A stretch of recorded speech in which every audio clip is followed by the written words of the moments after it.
Hello, wonderful people. This is Ahmad again. Sorry about the last video. The audio wasn't working. So, I chose question number three to answer, which asks us what characteristics of behavior can be observed, such as amplitude. So, according to the textbook, on page 138, there are 4 characteristics that can be observed, which are duration, latency, frequency, and amplitude. Okay? So when it comes to observing these behaviors, we should know that there are observable behaviors and they're also measurable, right? We can collect quantitative data about these behaviors as well as qualitative data, okay? And yeah, so let's begin with the first characteristic, which is duration.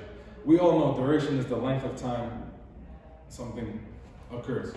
In this case, when we talk about behavior and undesirable behavior, the duration is how long this behavior lasts, right? From the second that it has, these behaviors usually have a discrete, specific beginning and a discrete ending, meaning it starts at a specific time and ends at a specific time. There's a duration for this behavior, okay?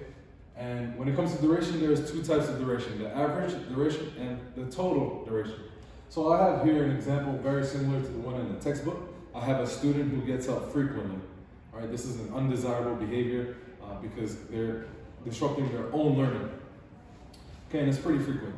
This student gets up 5 times in one class period of 50 minutes. And each time they got up, they had a duration of, let's see here, the first time they got up, they were up for 2 minutes, then they were up for 3 minutes, 6 minutes, 5 minutes, and finally 4 minutes. So this total, this sum of durations are 20 minutes. And if I'm looking for the average duration, I would take the sum and divide it by how many times, or the frequency of this behavior, how many times they got up. In this case, 5 times. So 20 minutes divided by 5 times they got up gives us an average duration of 4 minutes for every time this episode or this undesirable behavior occurs.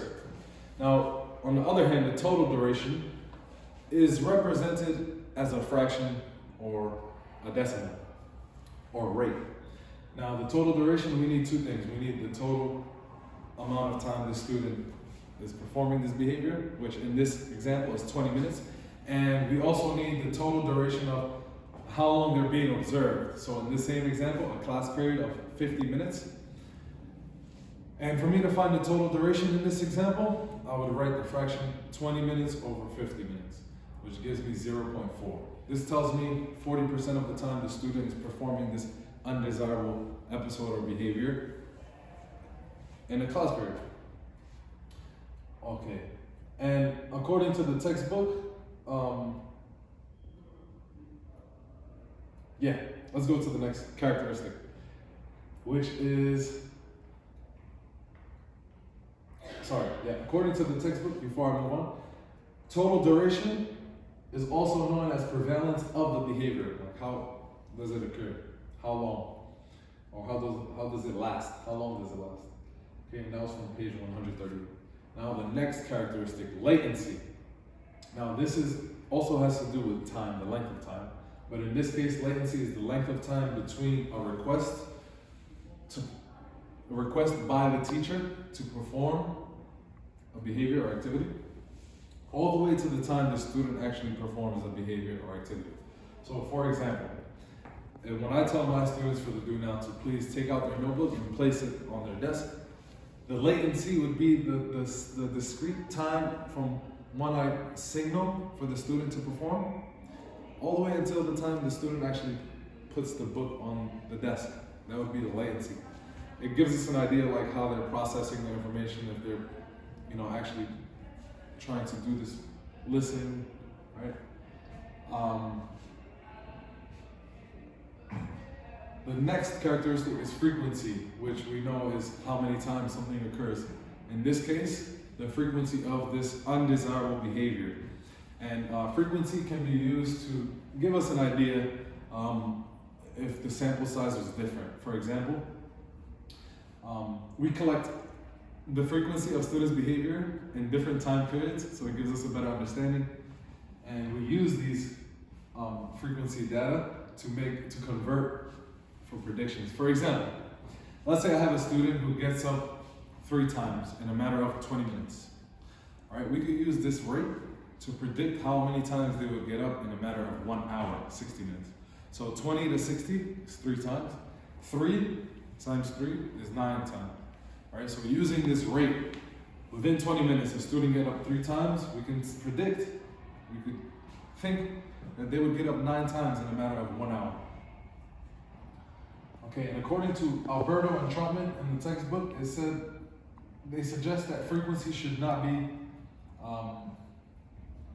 assessed under 2 conditions, which is when the frequency is almost impossible to account for, where there's a high rate, there's a high frequency, and we get the wrong or inaccurate information.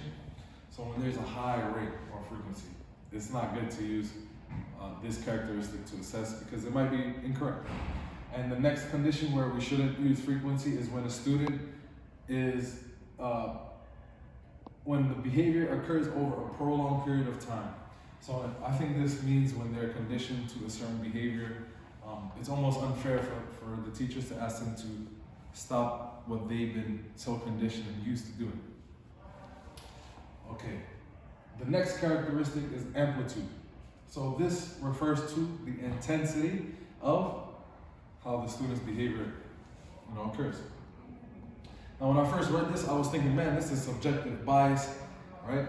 But it turns out they have some forms, they have some graphic organizers to help us collect as objective as possible, like data that is as objective as possible. So for example, we have a scale, all right? I don't have the module up here, but in the module they had a scale, I believe in like slide, it says here.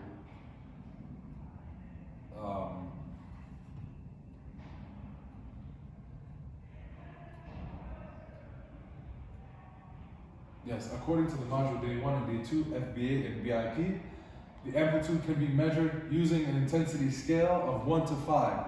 I remember 1 is when the behavior impacts the student themselves.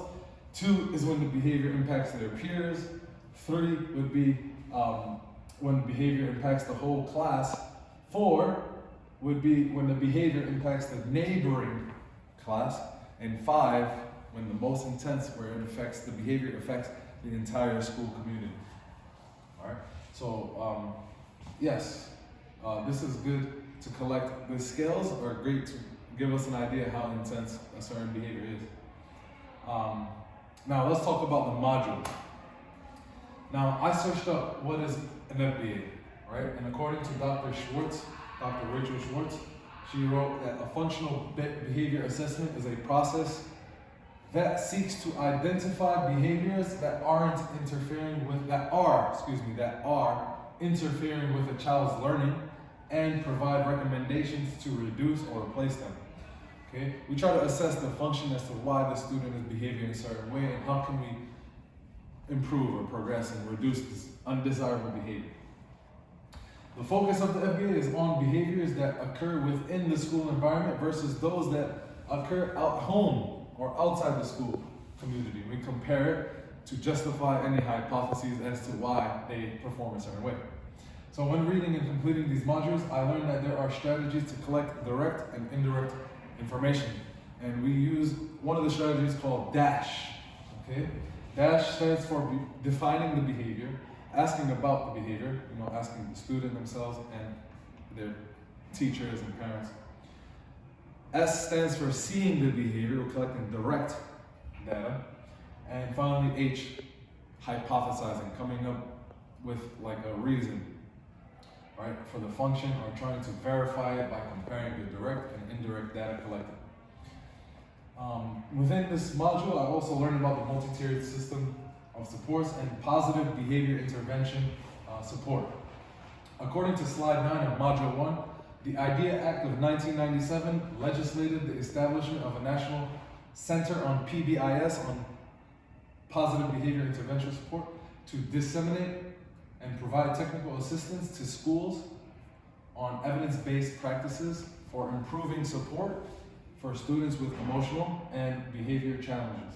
Essentially, this law allows for students with disabilities to have the same disciplinary procedures as students without any disabilities. Only if this behavior is not manifested by their disability, right? For example, there's a student that I know, they have tantrums, they pick up objects and they throw it. It's really out of impulse, because of their disability, they can't control what they do necessarily, so it wouldn't be fair to penalize a student whose disability is to be impulsive, right? And when I was reading about the PBIS, I learned that this system supports and is aligned with the DOE initiatives. For example, when we look at the Danielson's rubric, they talk about classroom environment, the student and teacher rapport, and how to manage students' behavior, right? So essentially this PBIS support system, it promotes student engagement as well, and a positive culture within the school, and it starts within the classroom. And essentially the teacher, when they build a report with the students, this promotes student engagement. And according to Module 4, there are strategies and graphic organizers to collect qualitative data, but this ABC observation form is used to collect qualitative data, like what are they doing, what's happening as they're performing this behavior, what happened before the behavior started to occur. The antecedents, such an example is when the teacher gives instruction, sometimes this can trigger students' behavior for undesirable behaviors. And we're trying to determine or verify the function of the student's behavior, develop activities to, develop the most accurate summary, statement, hypothesis, and if possible, also observe students in the classes or activities where the problem behavior happens the least in order to compare and contrast factors relevant to its occurrence. And finally, I have some questions here. First one, what is the length of time period where teachers are collecting data? What's an ideal time period? 1 week, 1 day, 1 month, half a year, 1 year, right? What's an ideal time period to collect data and make this hypothesis and decision making for the student? My next question is, how do we know we have enough information to make a decision? Is there too much information, too little information? How do we know if we could make a decision or come up with hypotheses? And finally, is the FBA process efficient? Does